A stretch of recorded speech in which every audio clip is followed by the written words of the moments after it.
सारी विपक्षी पार्टियों को पकड़ पकड़ के जेल में डाला जो मौजूदा प्रधानमंत्री थी शेख हसीना। चुनाव जो है वो रिग किए गए, ऐसा उनके ऊपर आरोप लगता है। विपक्ष को अपने देश के अंदर दबाना, नेताओं को जेल में रखना, चुनाव को रिग करना, मैं समझता हूँ ये किसी भी देश के लोकतंत्र के लिए अच्छी बात नहीं है। देखिए, वो जो वहाँ पे पूरा मामला शुरू हुआ वो आरक्षण के सवाल को लेकर शुरू हुआ। अब वो सवाल कैसे इतना बड़ा बन गया कि इतना एक विराट आंदोलन खड़ा हो गया कि एक प्रधानमंत्री को ही देश छोड़ के भागना पड़ा। दूसरा पक्ष इसका ये है कि सारी विपक्षी पार्टियों को पकड़ पकड़ के जेल में डाला जो मौजूदा प्रधानमंत्री थी शेख हसीना जी उन्होंने, और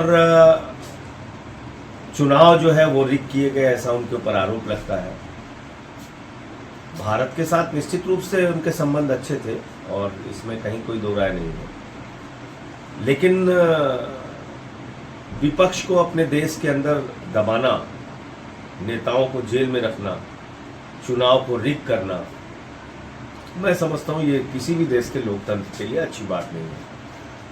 मैं उम्मीद करता हूँ कि बांग्लादेश में एक लोकतांत्रिक ढंग से चुनी गई सरकार स्थापित हो, वही भारत के लिए अच्छा है, जिसका लोकतंत्र में यकीन है।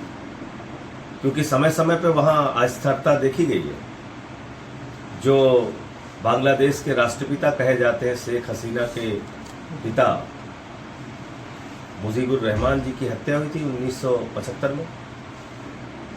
तो इस पार्टी के साथ भारत के रिश्ते अच्छे हैं, इस सरकार के साथ भारत के रिश्ते अच्छे थे जो अब नहीं है, लेकिन जो भी सरकार वहाँ पे बने उसका लोकतंत्र में यकीन हो और भारत के साथ उससे अच्छे रिश्ते हों, ये हम लोगों के लिए ठीक होगा भारत के परिप्रेक्ष्य में।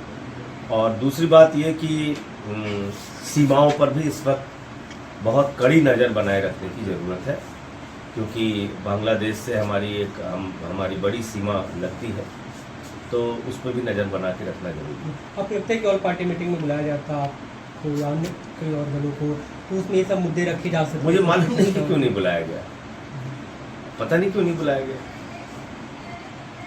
हो सकता है मैंने कल एक ट्वीट कर दिया कि जो तानाशाही करेगा उसको देश छोड़ के भागना पड़ेगा, तो मैंने तो किसी नेता का नाम नहीं लिया। अब इस बात से अगर बीजेपी नाराज है तो मैं इसका कोई इलाज कर नहीं सकता। और बीजेपी के लोगों को क्यों लगता है कि जब तानाशाही शब्द का इस्तेमाल होता है तो सिर्फ उनके नेता के लिए होता है? अब देखिए ना, कल मैंने ये ट्वीट किया, उसके नीचे पूरा मोदी का परिवार हैंडल के हजारों ट्वीट में मुझे गालियां देने के लिए आ गया। अरे भाई, मैंने किसी का नाम नहीं लिखा, इसका मतलब खुद मोदी जी के भक्त ये मानते हैं कि वो तानाशाह है। ये सुरक्षा का मसला होता है तो वो इस बात पे निर्भर नहीं कर सकता कि प्रधानमंत्री जी किस पार्टी से खुश हैं, किस पार्टी से नाराज हैं। राष्ट्रीय सुरक्षा के मसलों पे तो सबको लेके चलना होता है। तो एक राष्ट्रीय दल जिसके लोकसभा में 3 सांसद हैं, राज्यसभा में 10 सांसद हैं, उस पार्टी को सर्वदलीय बैठक में न बुलाना, मैं समझता हूं कि ये सरकार की अगंभीरता को भी दिखाता है और ओछी मानसिकता को भी दिखाता है। इतने छोटे मन से आप देश के मसलों का समाधान नहीं कर सकते। राष्ट्रीय सुरक्षा के मसलों पर आप कोई गंभीर फैसला नहीं ले सकते अगर आप देश के राष्ट्रीय दल को बैठक में ही नहीं बुलाएंगे, इसलिए कि आप उससे खुश हैं कि नाराज हैं। मैं समझता हूँ ये बिल्कुल सरकार की एक ओछी मानसिकता को प्रदर्शित करता है और उनकी अगंभीरता को प्रदर्शित करता है। हमसे जुड़े रहने के लिए हमारे YouTube चैनल को सब्सक्राइब करें और नई वीडियो की नोटिफिकेशन के लिए बेल आइकॉन को दबाएं।